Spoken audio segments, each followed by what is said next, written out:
Hey, everybody, this is the SOMM TV podcast. My name is Jason Wise. Thanks for joining us. I got a big one today, 2 conversations. Today I'm speaking with, well, let me just start off with, one of the great things of my career is I get to watch some of the greatest winemakers do their job. And a lot of these people are older and they've been doing it for many, many years, but I also occasionally get to speak with and become friends with the people that will change the business forever in the future. And one of those people is Meghan Zobeck. She is the winemaker over at Burgess Cellars, which is a historic winery, an incredible Cabernet producer over in Napa Valley. But Meghan is on all sorts of our SOMM TV content. She is also the star of our upcoming cooking competition show, Sparklers, which I promise every one of you listening, you will not believe what this thing is. And her and I are going to talk about her unlikely path and really inspiring way she became a winemaker. Did you know she used to work for the Denver Broncos? She would sit in rooms with players on the Denver Broncos and negotiate contracts. And now she is the winemaker at Burgess Cellars. She didn't go to UC Davis. She didn't go to some vinology program somewhere. She worked for the Denver Broncos, and her story is amazing. She's also like one of my best friends up in Napa, so it's a really fun conversation. After that, I speak with Anthony Zhang. Anthony is the founder of Vinovest, and him and I are talking about something that I'm just endlessly fascinated with, celebrity tequila. We're going to talk about the fact that George Clooney's brand sold for $1 billion. $1 billion. A tequila brand for $1 billion. And then we are going to talk about his ranking of the best celebrity tequilas and all of these things and the phenomenon of celebrities jumping into the liquor and spirits market. What a weird and fascinating topic this is. Before that, please do not forget, SOMM TV has a drink along with our very own Shakira Jones and Jill Zamorsky. They are going to be watching A Year in Champagne, and you can get the wines that they're going to be drinking. If it's anything like the last one, it's going to be hilarious. That's September 27th. You can get 2 incredible bottles of champagne that they're going to be drinking while they watch at vivino.com/SOMMTV. Vivino.com/SOMMTV. They're almost sold out, so if you're listening to this, jump on it now, pull over in your car, get your phone out, vivino.com/SOMMTV. That's September 27th and going to be a lot of fun. Without further ado, my conversation with Meghan Zobeck. Meghan, I'm honored that you're gracing us with your presence here. I know that you are very busy, very important, and a complete egomaniac. So I'm surprised that you were willing to join the SOMM TV podcast here. How are you? I'm doing very well, Jason. It's good to be speaking with you today. Thanks for blowing up my ego right before we start. Now I'm ready. Oh, I have to. If there's anybody in the wine business that needs to be taken down a couple pegs, it's you. It's Oh my God. I wish we were in person. Put you in a headlock. What would happen? Definitely put you in a headlock. Arm wrestle you and win. I don't know. Also, I want SOMM TV members to know that she has severe aggression issues, which is a big problem in the wine business. A lot of drinking and getting angry and physical. That's me. For those of you who don't know, Meghan Zobeck has been all over SOMM TV. She's in a blind tasting sessions. She does a bunch of somebody's notebook education stuff. I honestly think, jokes aside, you are not just one of like the most rising talents as far as winemaking in California goes. I think you are one of the best winemakers that works in Napa.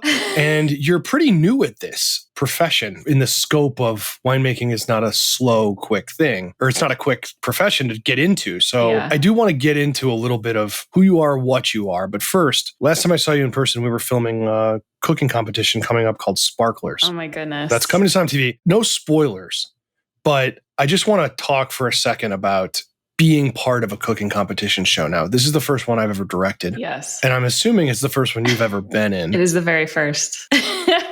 No spoilers as far as how this insane show ends. This is a show where we take winemakers, some really incredibly talented chefs, and they all face off against each other. And it has this concept where anybody can kind of become the judge by winning the competition, and then they have to judge their peers. And there's a bit of a, would you say, Meghan goes around, comes around type of a situation in the way people judge each other in the show? I mean, can I curse? Yeah, you can, of course. It's a mind fuck a little bit. Like you're there with your friends, you love your friends, but then you're competing against your friends and then you're competing with your friends. I mean, I think the fact that your friends are the judges just really throws a different curve in the show than you would expect. For sure. I feel like a jerk for creating this concept because it was very mean to do to you guys. I mean, but at the same time, those of you who love the first SOMM movie, I think this is the closest thing I have ever made to that film, where you've got a bunch of people who love each other, who give each other a lot of shit and are also, create drama whether they want to or not. Totally. No, I mean, it's like, obviously, George and Miriam and I are all in Napa together, and we hang out definitely even more regularly now. But every once in a while, we still throw some zingers at each other. Yeah, it's true. We're still thinking about it even after the show concluded. I would say that was the most exhausting, mentally taxing thing I have ever been a part of. And I can't even imagine how much worse it was for you. Oh my goodness. I had to sleep for a week afterwards. It was crazy. I mean, I had no idea what I was signing up for. I remember the first half of the show, we were like, oh, we're going to have all this free time. We're going to go do all these tastings while we're in Oregon. And then it was like, oh no, absolutely not. You're filming or you're sleeping. That's kind of how it went. Welcome to production for SOMM TV.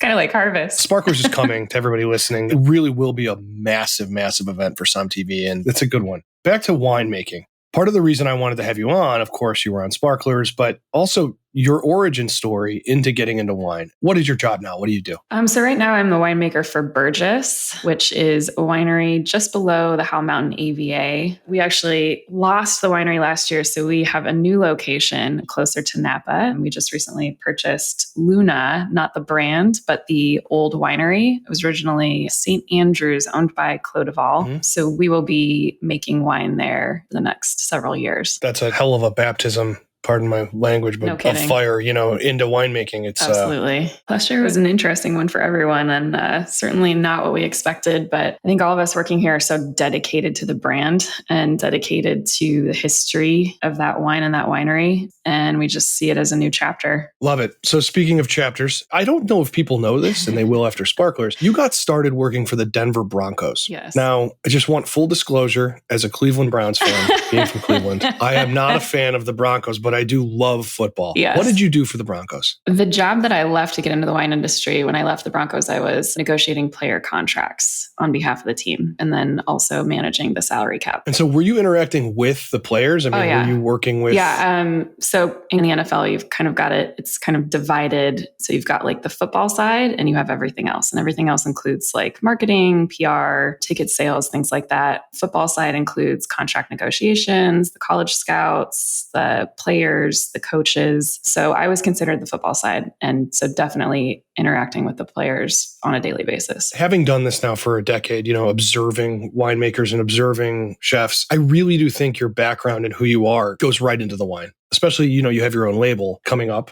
right? Yeah. You should plug that. What is it? Yes, I think I've finally decided that the name is going to be M. Zobeck Wine Company. M. Zobeck Wine Company. There's so many trademark issues with so many names, so I'm just going to double down on my name. Yeah, I think that's why a lot of people do it. Yep. I have tasted barrel sample your Gamay. What was it? A Gamay, and it was stellar. I mean, really, honestly, you're not going to have a problem selling this wine. Thank you. I'm actually very happy with the wine right now, which is a lot to say for a winemaker. I feel like most of us are pretty hard on our winemaking and our wines, so I'm pretty stoked about where it is. Yeah, you should be. Going back to, I think when you come from something, if you were a teacher before, or if you were somebody who worked in restaurants, coming from an NFL situation where you were negotiating contracts, I'm telling you, somehow that is going to go into your wine. And so I want to know how you got from there to saying, I would like to be in the wine business. What was the reason? Did you have a bottle of wine? Did you have family? I know you're from Colorado, right? Yeah, from Colorado. So when I was working for the Broncos, when you're on the football side, you basically work every weekend, every holiday. You all kind of take the same time off. So it's like after the draft, but before training camp. It kind of slides around every year, but it's usually like the last 2 weeks of June and the first 2 weeks of July. That's when everyone gets like 4 weeks off. So it's a constant... You were dating Peyton Manning too, I remember, during this time, yes. Which had to be for a while. I was like, number 2 quarterback. So right. Well, that's not hard. They really didn't have anybody behind them, so wouldn't surprise me. I knew you were going to throw some of that in there. Whatever. So I decided to take a vacation to go see one of my friends who lived in Santa Barbara. So I went wine tasting. And honestly, I can't remember all of the places that I went because that was my first wine tasting ever. And I didn't realize you're supposed to spit. So, I mean, obviously. You're not supposed to spit. Holy moly. It was like... but I was sitting there and I was like, wow. So I was meeting these people. It was mostly winemakers that were pouring their wines in Los Olivos. And I was like, wow, I'm talking to the actual winemaker, and had never considered it as a career path prior to that. And in speaking with them, it was obvious that their passion for what they did was very similar to the passion that the people that I worked with in the football industry had. And I'm so attracted to that level of passion. They were sitting there and they were so enamored with what they were doing. They loved the fact that you could be outdoors. They had traveled a lot. They were really interesting. Some of them had changed careers. It just like sparked something in me. So I went back and I was like, okay, because I was working like 100-hour work weeks. Like I missed every wedding, birthday, whatever. And it was just like, you're so surrounded by it. When you're in the NFL, you don't even think about it. You're like, oh, this is totally normal. Like when people invite you to their wedding and you can't go and they're like, wow, you can't come to my wedding. You're like, of course I can't come to your wedding. I'm working. You don't really think outside of that bubble. When I went back, I was like, well, I could still work 100-hour work weeks, but I could also travel and be outdoors, and like the seasons kind of changed. And I was just like, wow, I need to really look into this. And funny thing was, and I feel like it was kismet, I found an advertisement in the back of a Denver magazine for this little like homebrew shop that also had a wine focus, and you could purchase fresh grapes. And so they would come in. You're kidding. No, it doesn't exist anymore. And I like want to get a hold of these guys because I want to tell them I'm an actual winemaker now. So you could order, I mean, it was like every variety under the sun. So it was like, I'm sure it was just like little random family vineyards that they found all over the place. And probably it wasn't a good business model. I'm sure that's why it doesn't exist anymore, because I can't imagine they made a ton of money. But they would ship in grapes on a refrigerated truck. So you'd have to show up with like your brute, which is essentially, you know, food grade trash can. So you'd show up with your brute. They would call you. You'd have to like show up the day that the fruit came up. They would call you and you would go like destem and crush your fruit into these like brutes and bring them home and ferment at home. And then you could bring in samples and run them in their lab. You could rent like a mini basket press and press off your fruit at your house. I had like bottling parties like in my basement because you could rent this bottling equipment. It was like really advanced for a home brew place. So I started making wines. I would have like blending parties, bottling parties. I mean, I think my blends were ridiculous. It was like, because I didn't really know what I was doing at the time. I think I had like Barbera mixed with, I don't even know, like cab or something. I don't know. But it was really fun. And I don't know. Field blends aren't that, people do that. Well, yeah, it was certainly not a field blend. Field blend I was just like, what is this going to taste when I put it together? Right. But it was a blast. And I just, like I went down a rabbit hole. So then I started studying. When I was traveling to different wine regions. I was, speaking to winemakers and anyway, so that's kind of how I got into it. Should I tell your friends that you couldn't go to their wedding, but you were able to travel to wine regions? Well, if their wedding fell within those 4 weeks that I had off, I could go to their wedding. Right. I'm just kidding. I'm sure it's hilarious to think, you're working 100-hour work weeks, and I'm sure you're working 100-hour work weeks now in the wine industry, but it's like, it doesn't get any easier. Yeah. But okay, so taking it half a step back here. So I'm assuming getting paid well enough in the NFL. Yes. When is the moment you were like, I'm going to leave, I'm going to go to Napa, California? Did you have a job in place or did you just go? Did you just wrap up your old Volkswagen Beetle, drive across the country with flowers in your hair or what? Yeah, essentially. No, I hadn't traveled internationally a whole lot, but I knew I really wanted to. And so I decided I was going to do a Southern Hemisphere harvest. So when I was with the Broncos, this is a total tangent, but I had started a charity ride for kids with cancer, and Lance Armstrong was involved. It was in Aspen. So I had committed to a few of those because they were somehow having a hard time raising money, which I just couldn't even fathom. So I did this charity bike ride, and I had one more year that I had committed, and I wanted to make sure to see it through and pass it on to the next person who could do it. So that was in the fall. So I knew I couldn't do a Northern Hemisphere harvest. So I decided to apply in the Southern Hemisphere, and I'm a glutton for punishment. But I was like, I want to go somewhere where I know absolutely nothing. I speak the language maybe a little bit, but not fluently. So I chose Chile just because I do like a little bit of trial by fire. I think it can really challenge you and you can prove to yourself you can do more than you think you can. So I went to Chile and, I had never done it professionally, but I just wrote to a ton of wineries that I appreciated and said basically hey, I've got a very successful career right now, and I want to give it up because I'm really passionate about wine. I know I don't have experience, but I'll work my ass off. And would you take me for a harvest? And so my first harvest was at Cloapalta in the Colchagua Valley. And the winemaker there was a Frenchman named Jacques. Everyone called him Papa Jacques.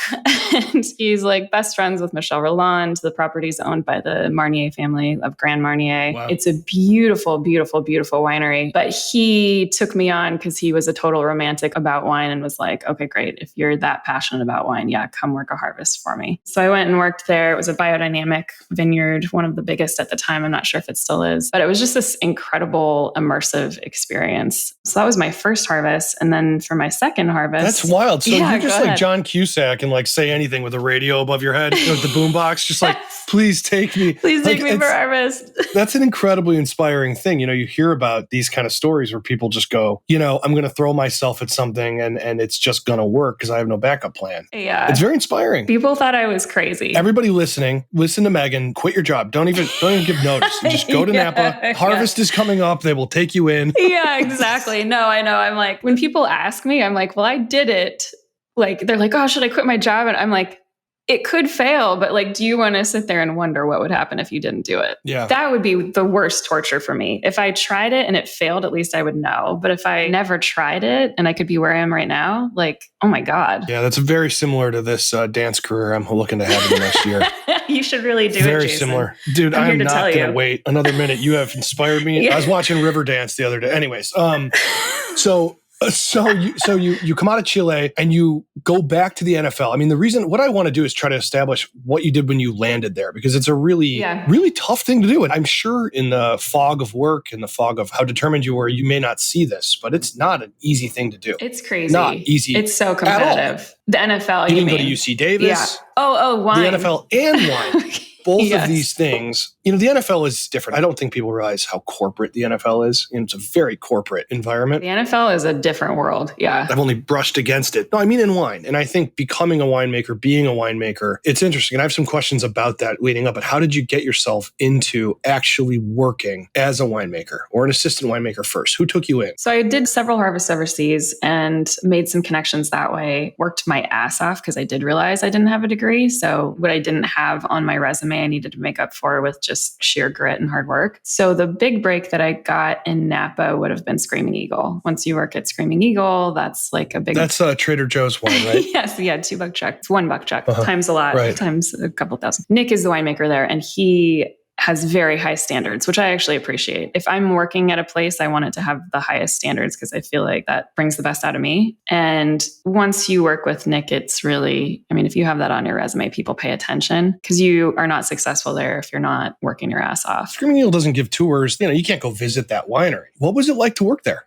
What was Screaming Eagle like, especially that early in your career? Were you aware of how special this was? Again, it was like a situation where it was like a cold call, really a cold email. I emailed Nick and I actually had no idea at the time. I was still new enough to wine that I had no idea what Screaming Eagle was. I read an article in which Nick kind of spoke about how he thinks about the wines, and I could tell he had super high standards for everything. And I was like, all right, this guy is really impressive and I want to work for the best. I want to learn from the best. Because again, I didn't go to Davis. I learned on the job for everything. And I learned by experimentation, but I knew I wanted to work for him. So it was like a cold email and he accepted me. I had no idea what I was getting into at the time. I learned pretty quickly what the place was. I also knew there were certain things where I was like, all right, I want to come into this because I did start understanding that it's one of the benchmark wines of the United States. So I took a welding class before I went because I knew Nick's a big welder, he welds some of his own tanks. And so, it was certain things like that where I was preparing in a way. And I also realized too, I was going to be the only woman working there. And, you want to come in with these tools. I like coming in with tools that people don't expect you to have, like welding.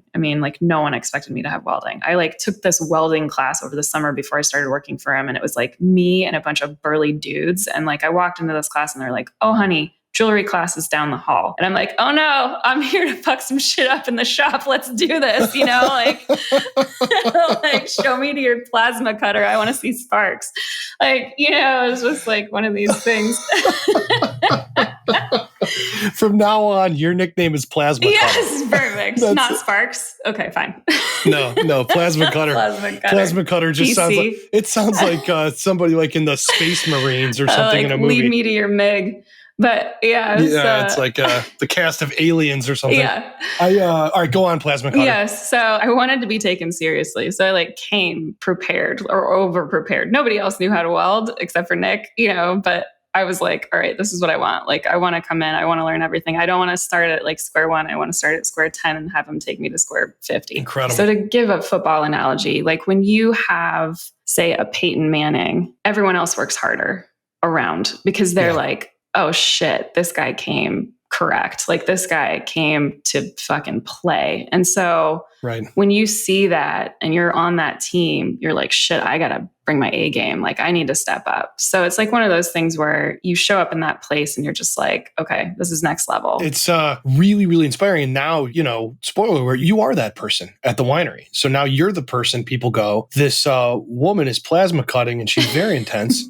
And we want to step up our game. It's great. This is fantastic. So you leave Screaming Eagle, and then you were hired to be the winemaker at Burgess, right from there? No, I was an associate winemaker for Philippe Melka for a while for his consulting company. So I worked on several of those brands. He's got 79, I think, something like that. Got 200 brands, several brands in Napa. And then had a brief stint with a natural wine company for about a year. It's really funny. I love when people tell you things are a bad idea. People told me it was a bad idea to leave the NFL to go into wine. They're like, you're crazy. What are you doing? And then I had people tell me don't ever leave Napa. Don't ever leave conventional winemaking to do something totally different. I'm like, I want to see what the other side looks like. How will I know? How will I know where the boundaries are on either side if I don't see them and experience them myself, Yeah. So went and saw the complete opposite. It was a startup brand, completely natural. And it was really good to see the other side of that. So then after that, I was slightly burnt out on Napa a little bit. And I was like, I don't know, I was missing Italy, honestly. Why? Oh, you just wanted to travel, or is that Napa didn't have a lot of diversity in wine? So I think I was seeing parts of Napa that I didn't love, and I needed a renewal. It's almost like when you travel and then you appreciate home more. I just needed something different. And I think I was getting caught up in a lot of the commercial side of Napa that wasn't really my jam. So, I was talking to Carlton McCoy, who is our managing partner, and he was coming from a different, a completely outside perspective as well. And we were kind of talking about things we love about Napa, the history. I love the historic properties. I love the families that are making it happen against all odds. I love the more romantic side of it. And so when he was like, hey, I've got something that I think you might be interested in, I was like, okay, well, if Carlton's telling me he's got something that I might be interested in, it's probably worth considering. So then he was like, we've got this place, Burgess,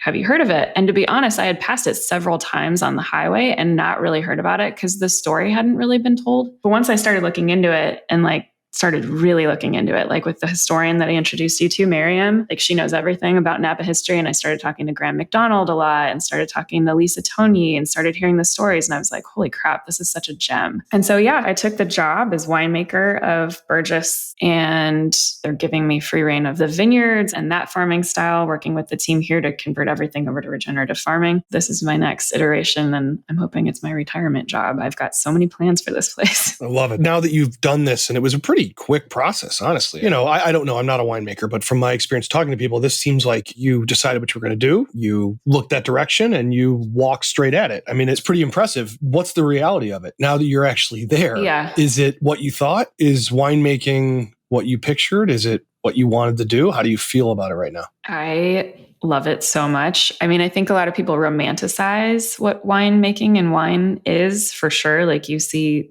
the movies, whatever, Under the Tuscan Sun and all these things. And you're just like, oh my gosh, it's this great thing where you're just lifting up your skirt and you're jumping in a bin of grapes and you're just smashing them. And that's what you do. And there is definitely some of that, but there's a lot of hard work. There's a lot of heartache. It is an agricultural product.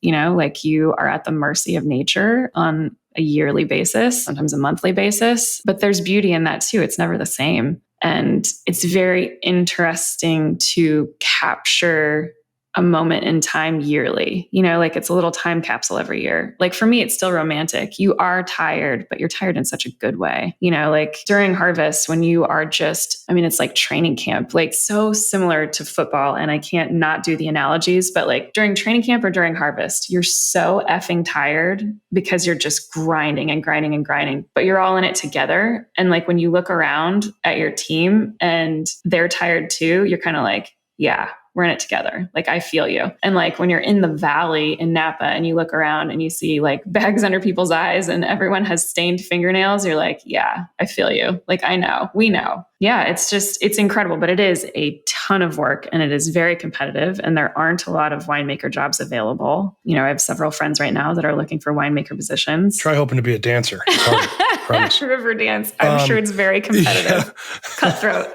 I have to lose some weight, but you know what? Fine. When you talk about the kind of heartbreak thing, I assume you're mostly speaking about the fire that happened with Burgess and everything like that. What else? Give me some examples of emotionally, like what really hit you. With agriculture, this year we're in a drought. Mm-hmm. So like yields are lower and coming off of a year where we didn't get to pick anything because it was a fire year, it is a little stressful. It is challenging. You're like, we really need to make some wine this year. So the fact that yields are down is, it's a little tough. And when you're converting vineyards over to regenerative farming, your yields are down too. So it's like this thing where you really have to believe in what you're doing and you don't get immediate results. So you have to hope that like everything's going to pan out. In the end, it will. For the most part, unless your winery burns down again, but it does pan out. You do remember, I've never really thought about years in this way before, like before I got into the wine industry. Like you think about vintages, you remember, you're like, wow, the 2015 vintage, that was the earthquake year. The 20 whatever vintage, that was the, like you start remembering things based on the vintage. Like I remember what I've done in the past now that I'm in wine than I ever have before. Yeah, it really is. I think Steven Spurrier said to us this big thing about collecting wine and that there's a date, there's a time, you meet people, and it becomes way more than just, was the vintage good, was it bad? And in most cases, good winemakers can make a bad vintage a very good drinkable wine. Yeah. That whole story thing is obviously why I'm sitting in the chair talking to you right now. This is what I love and adore. And I honestly think 90% of wine is not what's in the bottle at all. Burgess is a very historic brand.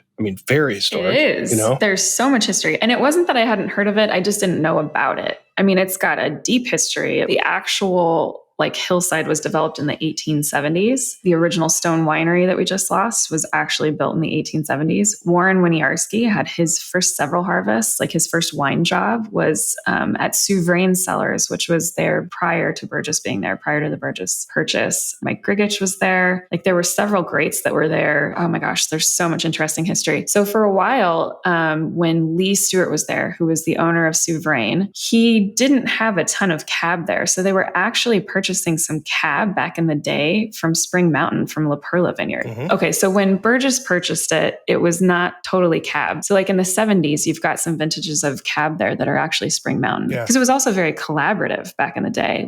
When Stony Hill, when the McRaes were getting ready to plant their hillside, they reached out to Lee Stewart and they were like, hey, can you help us? Can you consult with us on how to plant this hillside? So there's so much collaboration. There's a lot of clones that are shared amongst families out here. It's really interesting how intertwined everything is, especially when you look at the older sites. Sure. The people you're talking about are legends within the Judgment of Paris time. Mike Grigich and Winiarski, obviously over at Stag's Leap, they won for the Reds. Absolutely. But the one thing that does go through that time period, the 70s and of course the 60s as well, is that if people needed a tractor, anybody would give them another tractor. Totally. If people needed a press, a tank, if you were out of Chenin grapes, if you needed something, people helped you. Absolutely. Does that still exist in Napa? It seems to not the same way, but I don't know. With your generation, maybe it does. I don't know. I would say that when you find your friends in the industry, Graham Mcdonald would do anything for me, and I would do anything for him. Maya Dalla Valle, she'd do anything for me. I'd do anything for her. I should mention you have a great Drink a Bottle with Graham Mcdonald on SOMM TV that everybody should watch. It's touching and kind and wonderful. It's great. Yes. And he is incredible and so thoughtful. And he considers himself a farmer first, which he really is, but he's also a very talented winemaker. And his family has a ton of history. They own a piece of Tokelon. So yes, definitely support them. When you find your friends out here, there's still that collaboration. We're not as loud as some of the other folks in the Valley, but people really look out for you, especially when they realize that you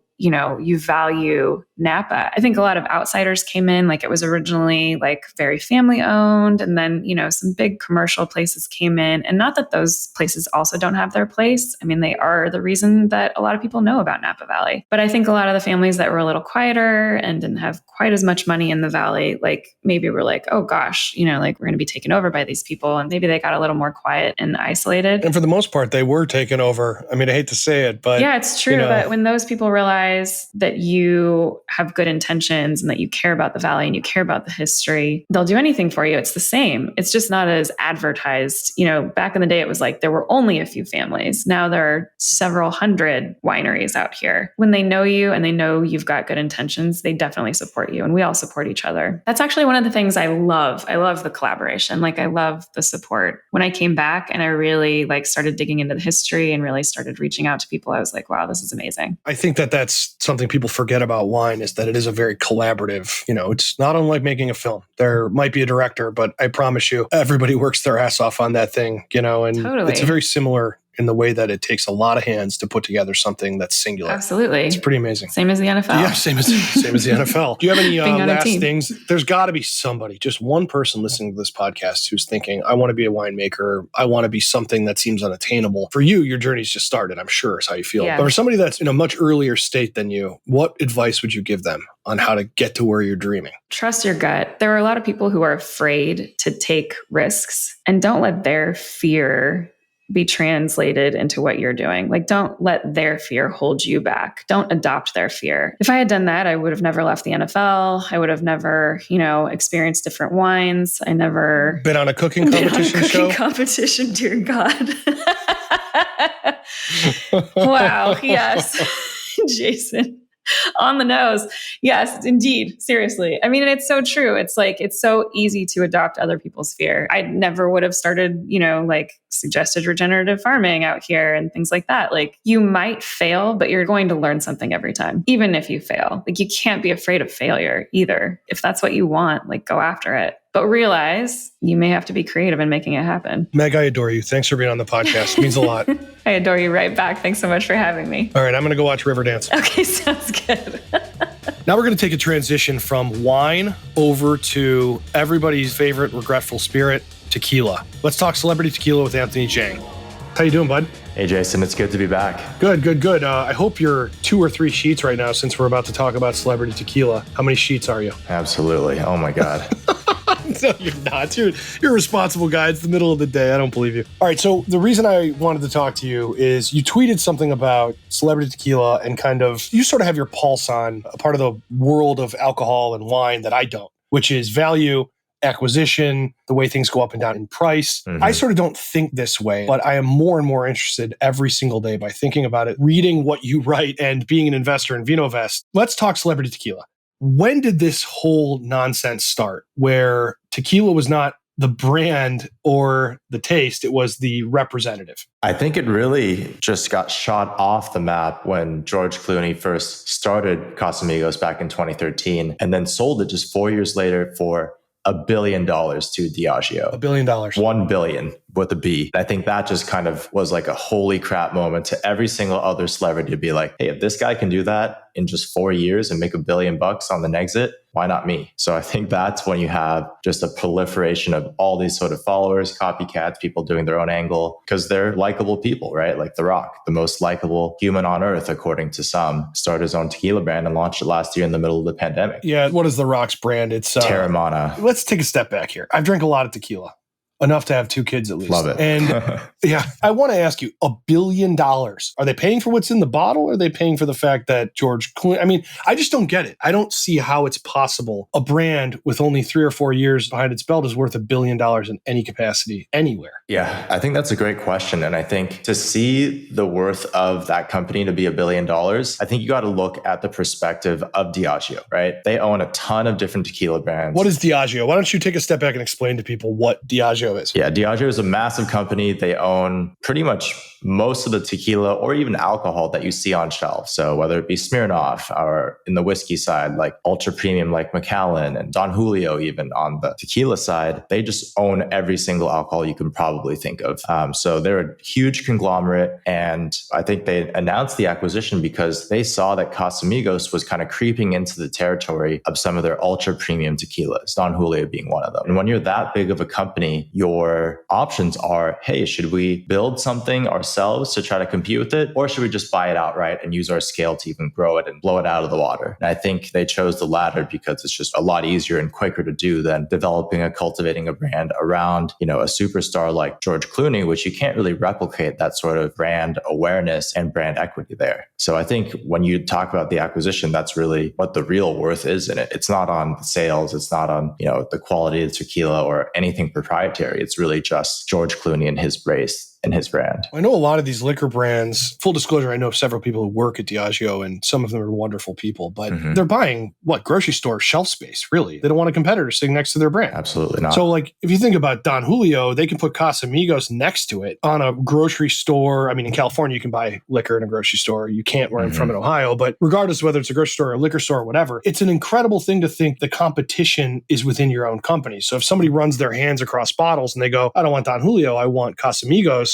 they win both ways. So I kind of look at like a lot of brand building, a lot of marketing, but they're also buying that shelf space in a way because Casamigos was probably on most shelves that were wherever they're trying to get to, right? So rather than create a brand to replace it on that shelf, they just go, screw it, we'll just buy it, right? I mean, is that how it is? Exactly. I think it's really just a numbers game, right? It's like the more shelf space you own, the more likely someone's going to buy something that is underneath your portfolio. Not to be a negative person here, but I wonder if it's going to homogenize all of these different drinks. I mean, a lot of tequilas, some are very different from each other, but I wonder if we're getting to a point where it's all just Reposado, Añejo, and Blanco are pretty much just, that's what defines them. There's no actual, I don't know. Am I being negative? First of all, yes, but that's also a good point because most of these tequilas are produced in the same factories. It's the same agave plants being harvested. It's the same people working on all of these different brands. And really the final finishing touches and really the main difference between those price points is going to be a little bit the quality, yes, but mostly the branding, right? It's all in the packaging. It's all in the thickness of the glass, right? Or all in the font and how the whole thing looks, because that's what really attracts people in at least the US market, where people don't really know too much about tequila and like what goes behind the actual creation of tequila. What do they look at? They want the biggest, shiniest thing. And that is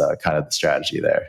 I would say when you look at bottle shapes, there is no more ridiculous land than the shape of tequila. Oh, yeah. No bottle's the same. Yeah. It's not like wine where you have a Pinot bottle or a Burgundy bottle or a Bordeaux bottle. There are bottles that are like the shape of a pirate sword. Yeah. And you're like, what in the living F is this thing? How do you even open it? Or like a glass skull. I've seen that. Or a glass skull. A coffin. I've even seen that before. Yeah, I've seen a glass gun at the liquor store. It's this weird thing, like tequila is not trying to sell you on, hey, look it, this is good. It's trying to sell you on, hey, stop. Look at this. It's like candy in the candy aisle. It's like the brightest package or whatever. Not all of them do this. And a lot of mezcals have a more unified bottle than tequilas do. I just wonder if it's underselling tequila for what tequila actually is, which is a really, really well-crafted spirit with a deep history. Believe it or not, I almost made SOMM 2 about mezcal. Wow. And then my wife and I, who Christina writes and produces all the shows and films, we were going to make SOMM 3 about mezcal. And then we didn't. And it's a wild story. It involves how tequila and the mezcal products got into the United States is wild. It involves a guy who owned a porno theater in Michigan, or several of them, and started importing on a whim. And it became a huge business. It'd make an incredible film. I mean, I would absolutely watch that. What's the problem? Well, what's holding you back? The problem is, I've been drunk for 10 years with wine films. Imagine me being drunk for 3 on tequila. It's just, at some point, I just have to say no to some projects. All right, so looking at these other celebrities who have these brands. Okay, The Rock, fine. The Rock seems to have his hands in everything. I don't believe The Rock drinks as much tequila as his Instagram profile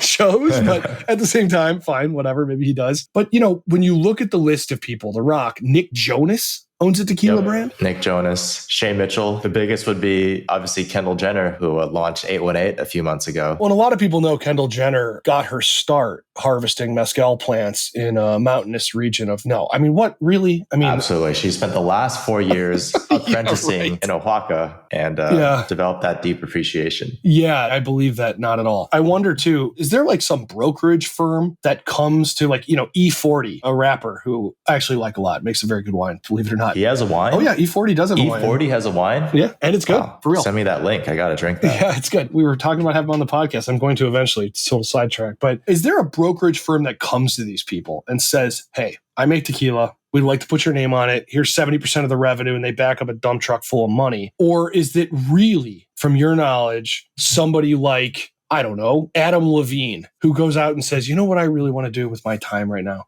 I want to start a tequila. How does this happen? I think it's really the celebrity sees something that one of their friends are doing, one of their acquaintances are doing. They go to their manager like, how can I do this, right? And they usually pair them up with a couple people who are experienced executives or maybe buddies or close friends of the celebrity. And they go ahead and start it, right? The Adam Levines of the world are the face, right? Maybe they're 30%, 40% owner, mostly silent, right? They're not doing any of the operations, getting things off the ground, the licensing, all that takes a year and a half maybe. And then when they launch it, that's when you do that celebrity activation, right? You have Adam Levine posting Instagram stories with his buddies, or LeBron in his case with Lobos Tequila. Pretty much the whole NBA is drinking that drink now. So that's when they bring that sort of X factor and value. But when it comes to being like, hey, like, where's our inventory? Where's it shipping? How can we get distribution? All of that is going to be sort of like business executives either poached from one of these big companies like a Diageo or an LVMH, or just, a smaller kind of operator that has done and built companies in the past before. So it's really all this pairing between the talent and the operator. That's kind of that sort of recipe for success that you're seeing in all these tequila brands that are popping up that are led by celebrities that make huge headlines. I think this is interesting.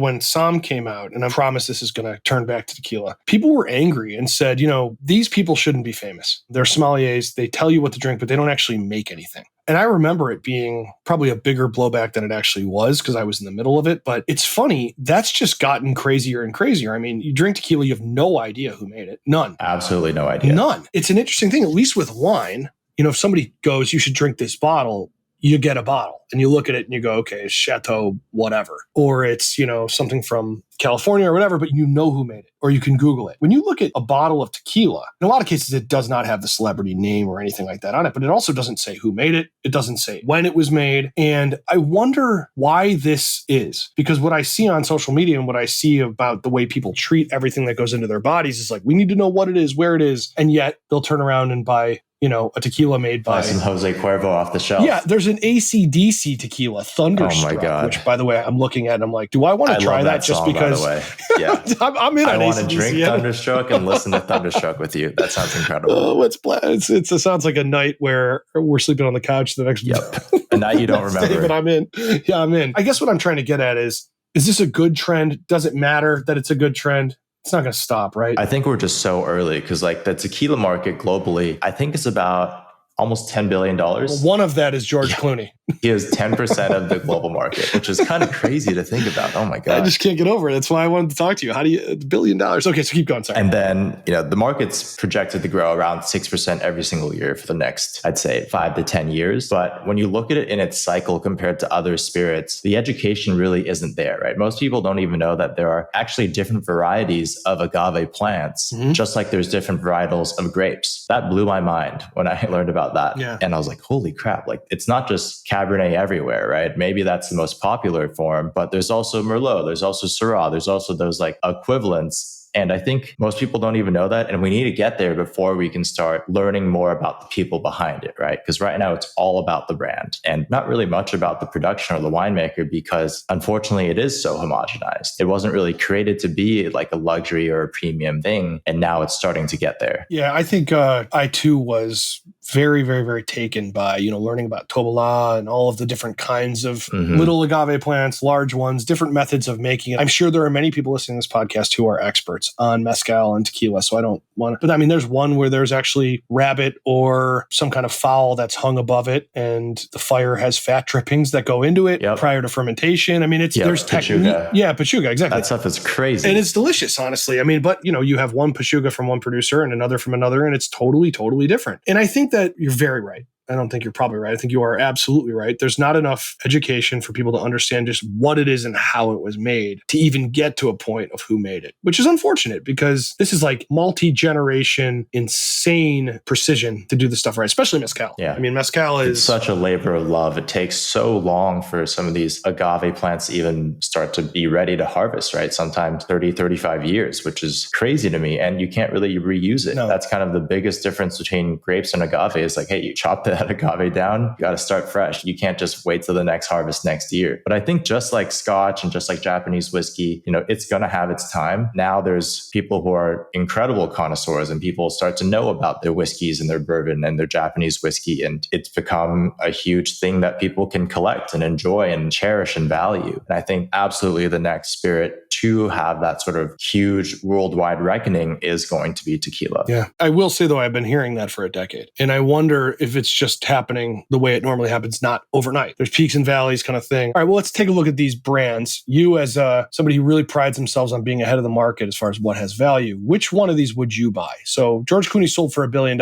If you think about the celebrity owners of tequila, I'm assuming you're going to go with The Rock. You got The Rock, you've got Nick Jonas, you've got Rita Ora. It's like a musician. Yep. You got Backstreet Boys who have a tequila, E40, all these things. Adam Levine. Who's the person? Who do you buy? I'll give it a cheat answer because I'm going to go with two. I'm going to go with The Rock and Terramana as well as LeBron and Lobos. Yeah. I'm going with The Rock because he has, I think, one of the top 3 social media followings in the world. And he's just really creative with tequila, right? He drinks it, of course, after his workouts. I even saw one night he put it and mixed it with maple syrup and did this sort of like grown up maple syrup on top of his pancakes or French toast one night. And I was like, that actually kind of sounds good. I'd be into that, right? You have like bourbon honey glazes. Like, why not like a tequila honey glaze? Sure. So I think he's just really creative and he's just so relatable, right? And that tequila is actually in a very affordable price point too. It's more than Cuervo, but it's less than Casamigos would be. So it's in this kind of sweet spot where people are valuing quality as well as wanting to be price conscious. So I think that is definitely one that is going to be acquired probably for $1 billion or more within the next 5 years. I'll put my money on that. Yeah, well, I feel like that's good. He needs the money. So yeah, I mean, he's really just scraping by, right? Yeah. You need a lot of money to be able to feed those muscles. I'll say that. I just watched Jungle Cruise with my kids on Disney Plus, and I will say I could have used some tequila during that film. That's how he gets you, right? You watch that movie, you're like, hey, I want some of his tequila now. Yeah, it certainly would have made it better. Anyways, I will let you go, bud, but it's great having you on, Anthony, and we need to keep this going. The thought of how this stuff drives the market is important for consumers. They really need to think about it, know where their stuff's coming from. Honestly, I bet a lot of these tequilas are actually pretty good too. So If you guys have tried any of these celebrity tequilas, please, at Jason B. Wise on Twitter. Anthony, you are... Anthony_J_Zhang. I would love to hear what your thoughts are because, us too, we cannot drink every single tequila brand in the world, although we'd like to. So let's crowdsource and have a little bit of help here. Love it. Love it. Love it. All right, buddy. Be safe. We'll talk very soon. Awesome. Take care. All right, everybody, thanks for listening. A final reminder that this drink along with a year in champagne on SOMM TV with Shakira Jones, who, congrats, just hit the 40 under 40 on Wine Enthusiast, and Jill Zamorsky, Master Sommelier, is going to be on September 27th. Do not miss your chance to get, this is an incredible deal, has free shipping, vivino.com/SOMM TV to get the champagnes that they're going to drink while they watch the show. Make sure you subscribe, hit that like button, and leave us a review. We really appreciate you listeners. Okay, be safe.